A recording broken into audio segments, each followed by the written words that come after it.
Good morning and welcome to my new series of correction of errors. My dear students, before I proceed, I would like to request you to subscribe to my channel, share and like it if you are not already in my channel. So before I proceed, let me tell you that this is the competition special series. ये जो series मैं आपको बता रहा हूँ ये specially focus की गई है कंपटीशन के लिए। जो छोटी छोटी गलतियाँ कंपटीशन में आती हैं या पूछी जाती हैं, आप कैसे उनको डिटेक्ट करेंगे, कैसे पता करेंगे कि सही है गलत है, इसको हम छोटे छोटे यूनिट में आपको बताएंगे और जो कि आपको लॉन्ग रन में बहुत ही हेल्पफुल होंगे। तो आओ चलते हैं। सबसे पहले छोटा सा एक हम टू और फॉर ले लेते हैं। आज हम देखते हैं टू और फॉर के लेवल पे क्या क्या गलतियां होती है और कहां कहां पे गलतियां होती है। तो ठीक है, तो आप समझेंगे। पहले ये सबसे पहले टू है और दूसरा है फॉर। ये कहां कहां हम गलती करते हैं, तो पहले आपको ये समझना होगा टू को क्या बोला जाता है, इन्फिनेटिव। इन्फिनेटिव। और फॉर को क्या बताते हैं, प्रेपोजिशन। प्रेपोजिशन प्रेपोजिशन जो है आपने बहुत पढ़े होंगे, नहीं भी पढ़े होंगे तो फिर हम आपको वो बताएंगे कितने प्रेपोजिशन होते हैं। जैसे चलो फॉर तो प्रेपोजिशन है, और भी आपको प्रेपोजिशन बता देता हूं। जैसे विद है, बाय है, अप है, अपॉन है, इन है, इनटू है, ओवर है और विदाउट है, और इसमें ये छोड़ दीजिए, अबव कर लीजिए। अबव है, ओवर, अबव, अंडर, बिलो, ये सारे जो है कई सारे प्रेपोजिशन होते हैं। ऑफ भी होता है, एक डबल ऑफ वाला होता है, बहुत सारे प्रेपोजिशन है। तो ये तो जनरल जानकारी हर एक को होती है। जो अंग्रेजी पढ़ने वाले बच्चे हैं या जो कंपटीशन दे रहे हैं उनको पता है कि प्रेपोजिशन की कैटेगरी में आता है और टू को इन्फिनिटिव बोलते हैं, राइट। अब बहुत सारे सेंटेंसेस आपने देखे होंगे कि वहां पे टू लग जाता है और कहीं पे फॉर लगता है, और कभी कभी तो ये सिचुएशन आती है कि टू और फॉर में हम डिफरेंशिएट नहीं कर सकते, और यहीं पे जो है एरर अकर होता है, यहीं पे गलती होती है और वहीं पे हमारे नंबर खराब हो जाते हैं। तो चलिए आप टू और फॉर को फोकस करते हुए सबसे पहले हम आपको एग्जाम्पल से इसको बताने की कोशिश करते हैं। पहले मैं एक एग्जाम्पल आपको देना चाहता हूं, वो है, मैं लिखता हूं walking is good for health.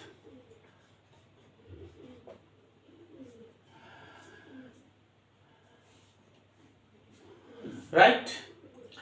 और दूसरा मैं बताता हूं to walk is good for health. Is it right?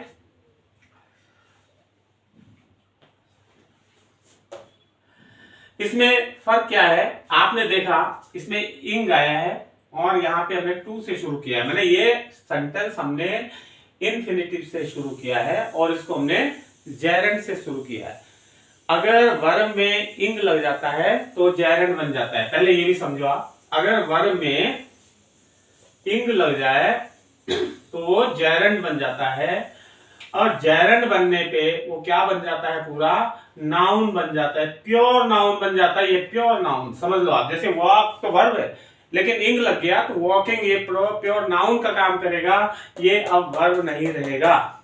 इसका मतलब आपने इस सेंटेंस को नाउन से शुरू किया और यहाँ पे टू आ गया, ये वर्ब से आगे टू लगता है। कुछ वर्ब होते हैं जो टू लेते ही लेते हैं, जिनका बिल्कुल चोली जामन का साथ होता है, अगर उससे हटाएंगे तो दिक्कत आ जाएगी। तो ऐसे ही वॉक भी है, तो to walk is good for health. दो सेंटेंसेस हमने यहाँ पे कंसीडर करने के लिए दिए। तो इसमें आपने क्या देखा, यहाँ पे फॉर आया, बिल्कुल ठीक है, गलत नहीं है, और यहाँ पे भी टू आया, ये भी गलत नहीं है। लेकिन अब गलतियों का फोकस करेंगे, कैसे इसका यूज होता है। देखिए सबसे पहले हम बताते हैं, एक सेंटेंस बनाता हूं मैं। Sita went to market for buying books। एक sentence, Sita went to market for buying books। पहला सेंटेंस। दूसरा सेंटेंस मैं यहां पे लिख लेता हूं। दूसरा है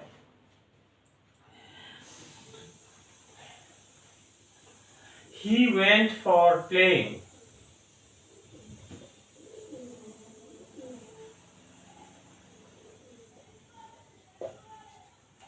चलो, दो सेंटेंसेस बहुत है समझने के लिए।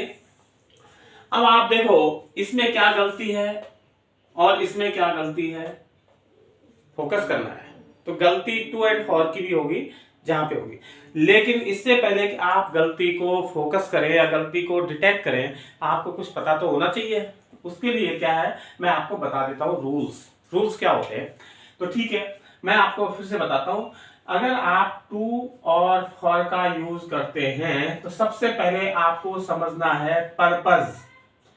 किसी भी सेंटेंस को जो आप देखेंगे, any sentence under consideration should be judged with this purpose. आप ये देखो कि पर्पस क्या है, ठीक है ना। तो पर्पस के हिसाब से अगर पर्पस जो है कहां से निकलता है, वर्ब से, तो उसके साथ आएगा टू। अगर पर्पस वर्ब से रिलेटेड है तो टू, और अगर नाउन से रिलेटेड है तो फॉर, राइट। तो ठीक है, देखते हैं। मतलब पर्पस अगर वर्ब को क्वालिफाई करता है तो टू, और नाउन को क्वालिफाई करता है तो फॉर। ठीक है, आगे देखते हैं।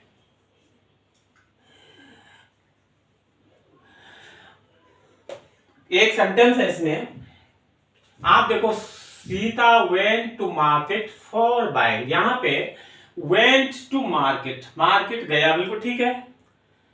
इसका वर्ब क्या है, वेंट, गया। तो गया इसका पर्पस है। पर्पस क्या है, किताब लाना। फॉर बाइंग बुक्स, किताब लाने के लिए गया। तो पर्पस क्या है, मार्केट जाने का, किताब लाना। तो आपने क्या देखा यहां पे, हमने क्या बताया था आपको, पर्पस देखना है आपको। तो पर्पस किताब लाना है, तो किताब लाने के लिए उसने क्या किया, पर्पस को अचीव करने के लिए उसने क्या किया, मार्केट गया। माने ही वेंट, वेंट गो का फॉर्म आया पास्ट, वेंट तो गया। इसका मतलब जो किताब खरीदना है किससे जुड़ा हुआ है, किताब नहीं है, जाना किससे जुड़ा हुआ है, किताब खरीदने से। तो जाने का पर्पस किताब खरीदना है, पर्पस हो गया ना। तो एक किताब खरीदना किससे जुड़ा हुआ है, वर्ब से जुड़ा है या नाउन से जुड़ा हुआ है, वर्ब से जुड़ा हुआ है। जब जाएगा तब किताब खरीदेगा। तो जब वर्ब से जुड़ा हुआ है तो हमारा क्या होना चाहिए, टू आना चाहिए। तो यहाँ पे फॉर गलत हो जाएगा, यहाँ पे आएगा टू, और टू के साथ इंग नहीं आएगा, टू बाय बुक्स। तो सही होगा, he went to market to buy books. I think you got it, okay. ठीक है, आगे चलते हैं। दूसरा सेंटेंस है ही वेंट फॉर प्लेइंग। आप देखो, खेलने के लिए गया। ही फॉर प्लेइंग तो बोल नहीं सकते, ही प्लेइंग भी बोल नहीं सकते। तो ही वेंट फॉर प्लेइंग का मतलब वो खेलने के लिए गया। तो जाना, जाने का पर्पस क्या है, जाना वर्ब है, खेलना है। तो इसका मतलब वर्ब, ये प्ले करना वर्ब से रिलेटेड है इसका। देखो, जब गया तब खेला, माने वेंट से रिलेटेड है ये। इसका मतलब फॉर नहीं आएगा, यहाँ पे आएगा to. He went to play, ing भी नहीं आएगा। जब टू आ जाए, इंफिनिटिव आ जाए, तो उसके साथ इंग फॉर्म नहीं आती है, और अगर आती है तो उसके लिए आगे रूल्स बताएंगे आपको। तो ये दो सेंटेंस अभी आप कंसीडर करो। मैंने पर्पस आपने देखना है, पर्पस अगर नाउन से रिलेटेड है तो फॉर आएगा, और टू वर्ब से रिलेटेड है तो टू आएगा। कुछ सेंटेंसेस और देख लेते हैं।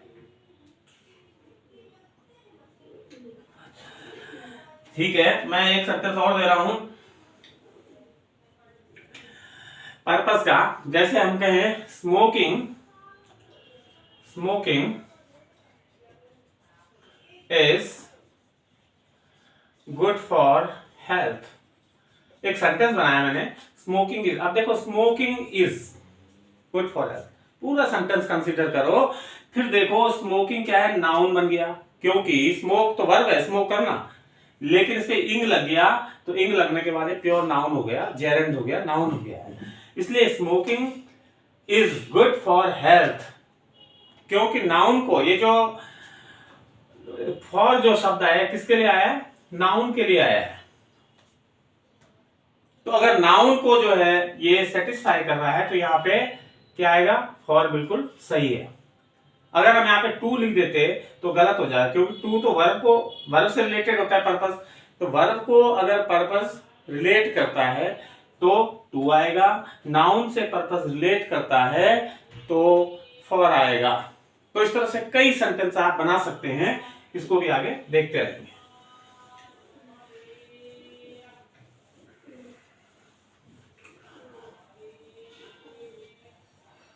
अब चलिए आगे,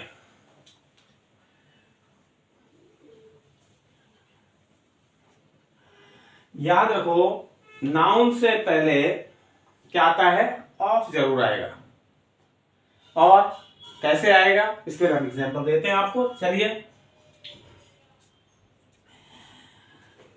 जैसे मैंने कहा I am fond of smoking, I am fond of smoking, देखो यहां पे स्मोकिंग क्या है, नाउन बन गया, वैसे तो स्मोक वर्ब है लेकिन इंग लगाने के बाद नाउन बन गया, तो इसका मतलब नाउन तब बना जब इंग लगा, और हमने नाउन से पहले क्या लगाया, ऑफ लगाया, तो इसका मतलब यह है कि ऑफ के बाद हमेशा नाउन आता है। एक गांठ बांध लो इस बात की कि ऑफ के बाद हमेशा नाउन आता है, कभी वर्ब मत लगा लेना, ठीक है ना।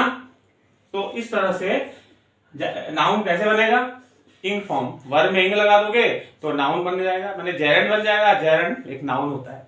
आई थिंक यू गॉट इट। आगे चले, फिर देखते हैं आगे, क्योंकि जेरेंड एक विशुद्ध नाउन है, एक प्योर नाउन है, तो जेरेंड से पहले, ये जेरेंड है, जेरेंड से पहले द भी लगता है, याद रखना, जेरेंड से पहले पजेसिव केस भी लगता है, पजेसिव केस भी लगता है, और जेरेंड से पहले द आर्टिकल भी लगता है, तो मैंने बता दिया, ठीक है ना, और ऑफ तो लगता ही है, ये भी बता दिया। तो कैसे लगता है इसको देखिए, मैं लिख सकता हूं the writings of Keats rank high in literature,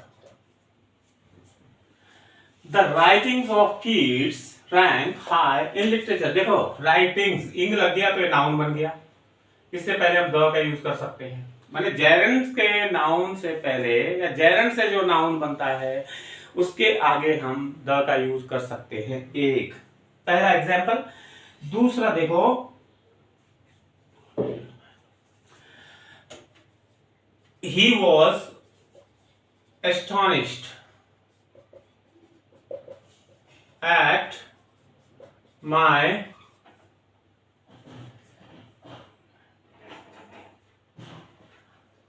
doing such a thing। अभी मैंने ऊपर क्या लिखा था कि जेरेंड से पहले द भी आ सकता है और पजेसिव केस भी आ सकता है। पजेसिव केस मतलब जैसे मी हो गया, माई हो गया, माइन हो गया, ये सब पजेसिव केस में आते हैं। योर हो गया, जिससे ये पता लगता है कि हमारा इस पे पजेशन है। तो आपने इस सेंटेंस में देखा he was astonished at my doing such a thing। at me नहीं आएगा, कई लोग यहाँ पे गलती से me भी लिख सकते हैं, at me doing such a thing, तो गलत हो जाएगा क्योंकि ये जेरेंड है, तो जेरेंड से पहले हम पजेसिव केस में शब्द को लाते हैं, प्रोनाउन को लाते हैं, पजेसिव केस में आ सकता है, तो ये भी गलतियां मिल सकती है। अब चले तीसरे नंबर पे, मैं लिखूं I like Ram's singing. I like Ram's singing. देखो अगर मैं इसको ऐसे बना दूं, आई लाइक राम सिंगिंग, तो ये गलत हो जाएगा। मैंने राम को गाते हुए पसंद करता हूं, मैं इसका मतलब ये होगा कि मैं राम को गाते हुए पसंद करता हूं, जब वो गाना गा रहा हो तब मैं उसको पसंद करता हूं, तो ये कोई सेंस नहीं बना। आप इसमें देखेंगे आई लाइक राम सिंगिंग, मैं राम का गाना पसंद करता हूं, क्योंकि ये जेरंड है। सिंगिंग क्या बन गया, नाउन बन गया। तो राम सॉन्ग है, इसका मतलब राम सॉन्ग है, राम सिंगिंग, राम सॉन्ग। तो यहां पे पजेसिव केस आ गए, एस लगाने से पजेसिव बन जाता है। तो ये तीन चीजें मैंने बताई। द पजेसिव केस जेरंड से पहले आता है डिफरेंट सिचुएशन में, जो कि मैंने 3 सेंटेंसेस के थ्रू आपको समझा दिया है।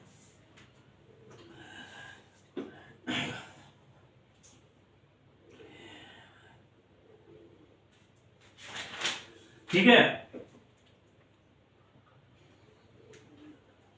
अब इसको हम मिटा देते हैं। Okay, next. अब देखो एक क्वेश्चन और है, I don't object, I do not object to Mohan going away. इसका मतलब क्या है, मोहन के जाने पे मुझे कोई एतराज नहीं है। क्या है, सही है, बिल्कुल सही लग रहा है, कोई गलत नहीं लग रहा है, लेकिन ये गलत है। हमने आपको जो रूल बताया, जेरंड से पहले पजेसिव आ सकता है, द आ सकता है। तो आप देखो जेरंड वाला क्या है, ये है गोइंग अवे, क्योंकि नाउन बन गया। तो मोहन गोइंग अवे नहीं होगा, बल्कि यहां पे आएगा मोहन्स गोइंग अवे, ए आ गया।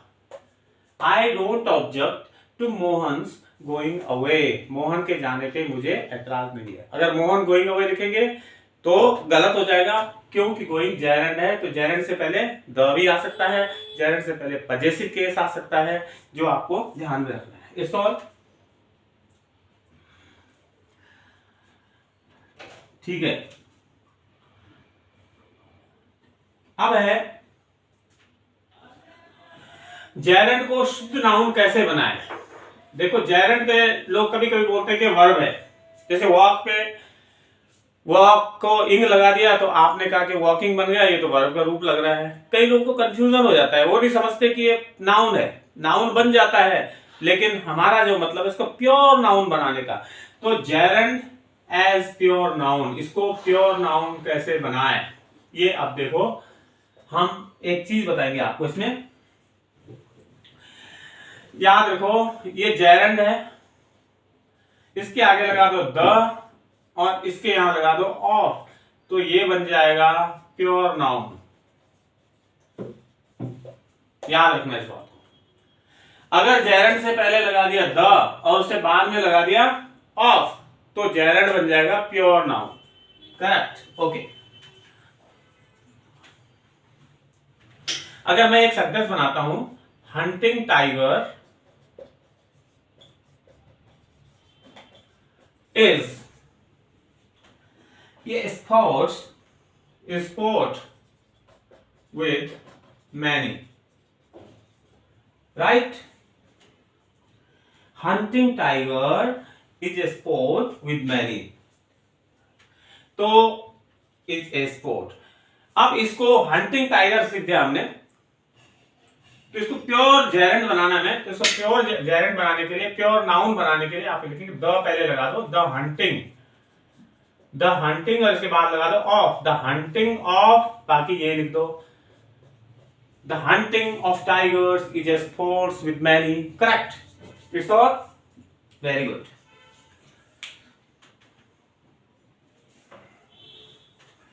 I think you got it. You can take a screenshot as well. और इसके बाद हम आपको कुछ और बताते हैं।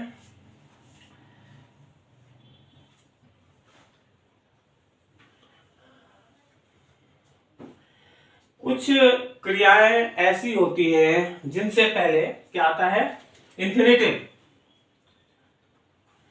कुछ क्रियाओं के बाद जेरंड का यूज होता ही होता है। There are many verbs which always take gerund। देखिए कैसे,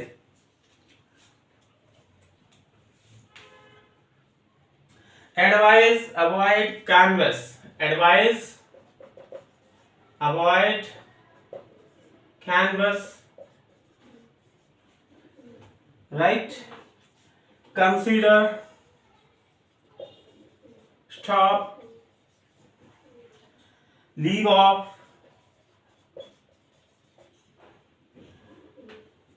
finish, excuse, finish, excuse,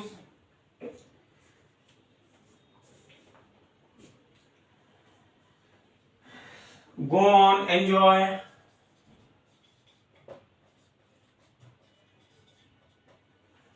go on, enjoy, forget, remember, give up, forget, remember, give up,